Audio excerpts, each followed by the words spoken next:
everyone. Welcome back to the Weston Public Library. This is Allison Palmgren, the Assistant Director here at the Weston Public Library, and you're joining me today in the reading room, which is one of our quiet spaces, except when we're recording this, of course. So because we're in the reading room, I wanted to start off with some book recommendations. And the first one I wanted to start with is something that I know everybody's read, but I'm late to the party and, well, late to the wedding perhaps. And I'm going to recommend this good Read with Jenna title. I know that is one of the most popular things, especially all over the socials and book talk, all of the books that Jenna selects. But this one's actually a really good one. And it's called The Wedding People. And that's by Allison Espach. And it really is so funny, and it has no right to be as funny as it is because the topic is a little intense. There is a woman who goes to a hotel with the intent of perhaps not checking back out, let's just say, from the experience. And instead of her plans coming to pass, she finds herself in the midst of a lot of wedding drama because she's one of the only folks there that is not part of a wedding party. And it's very interesting and very funny and very heartfelt, and I highly recommend it. It's not a huge read, definitely was on people's beach read list this summer and earlier in the year. I think we're clocking in at, just over 350 pages. So it's not a heavy lift, but definitely something I highly recommend. Now, the next one is a heavy lift, literally, figuratively, all of it. If you're a fan of pretty classic detective novels, and this one is the 7th, I believe, in the series by Robert Galbraith, who is, as some people know, J.K. Rowling.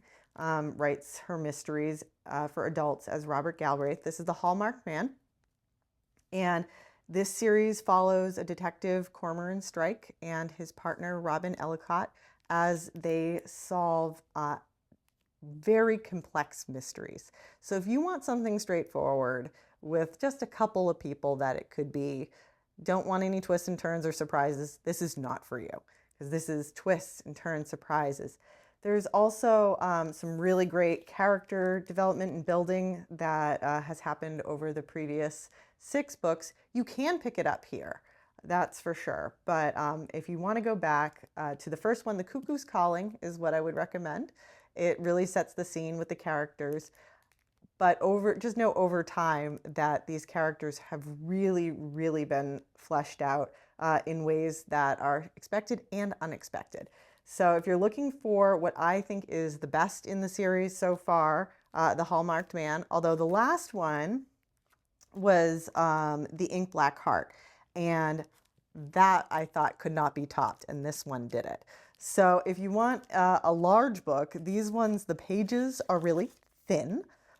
We're looking at 900 pages on these, so you really have to commit. This is not the longest in the series. The longest in the series was about 1,200 pages. So if you want a long-term relationship with a detective, this is the series to go for you. Now, speaking of long-term relationships, I think you and I and thousands of people around the world had a relationship with the folks that live at Downton Abbey. I know I did for many years, following the family and all of the people that worked around that beautiful estate was a pastime that we just couldn't wait for. So there is the grand finale, the latest film, the last film, even though many of us thought that the film before that and the one before that was really the one that wrapped it up. But we will be having special presentations twice, in fact, of the grand finale, just so you have one that happens during the afternoon during our typical film club time, which is 1:30 p.m. on Thursday, December 4th. If you prefer an evening viewing experience, we have a 6:15 on Monday, December 1st, and both are the same. They're rated PG. There are definitely spoilers. If you have not seen the previous series or film, you may want to brush up on that, and you can do that by coming to the library and borrowing the previous films and the series. So do please join us for the grand finale as we bid farewell to the Crawleys and the end of their saga.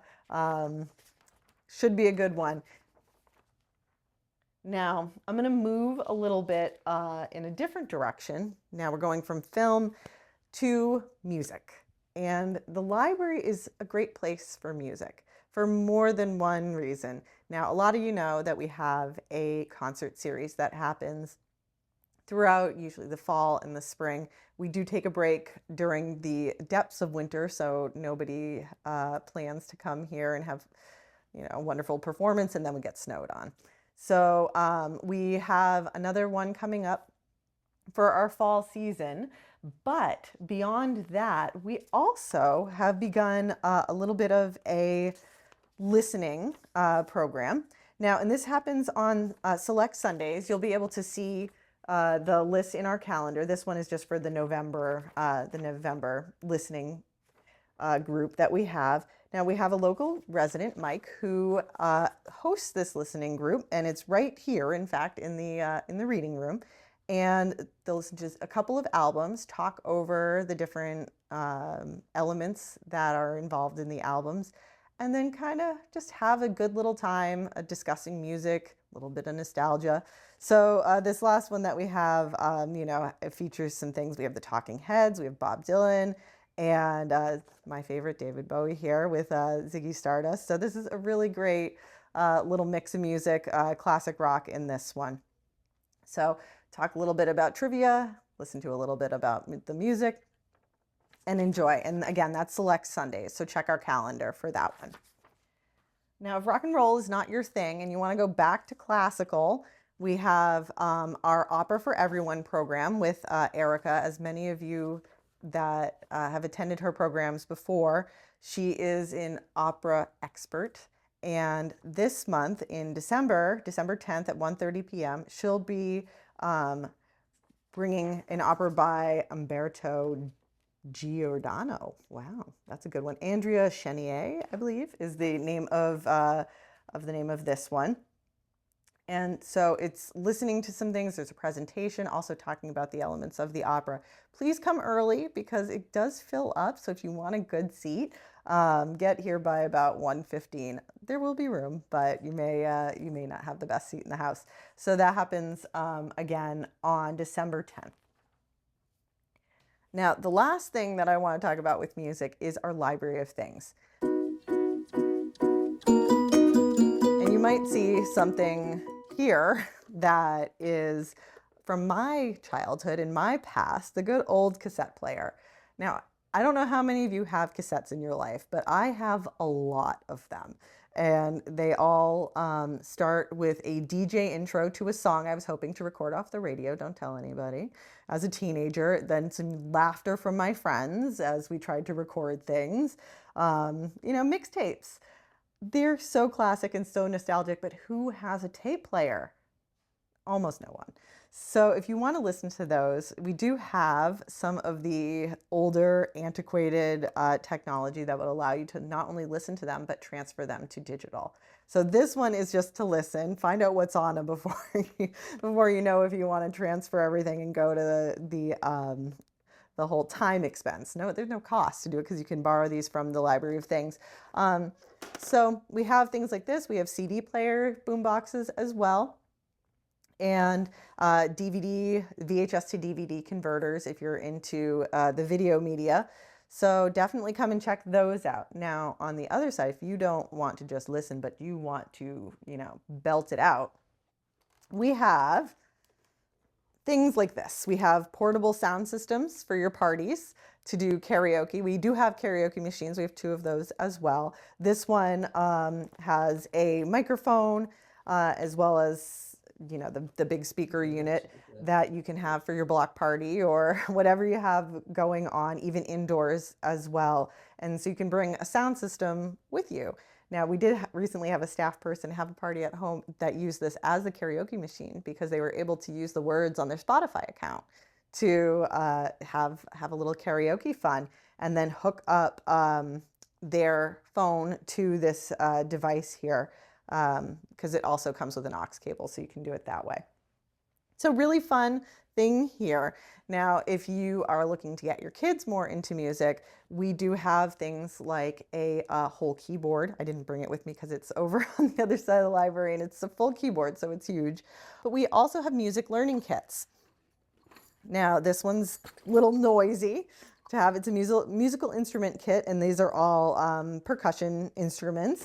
And oh, you hear the wood block going in here. A really good time for kids of all ages and adults. Great to do with especially folks of multiple generations, because who doesn't love having a little bit of a loud time? So this is something you can borrow from the library, have a great time with it, and then return it. So your head is not subjected to toddler tunes and jam sessions all the time. It's great to have fun and then bring it back for the next person to use. Check it out again when you've have plenty of Excedrin in stock. One that's a little bit more chill is this here. Now, this is a music learning kit, and this pairs with two devices here, or there are two kind of keyboards of learn how to play piano, and it just introduces some of the concepts of playing piano for young children, kids kind of preschool aged and up, and you can pair it with your phone or with your tablet. It doesn't come with it, so if that is a bit of a consideration. But a really fun way to start engaging with some of the theory and the practice of playing music, but without having to make a huge commitment.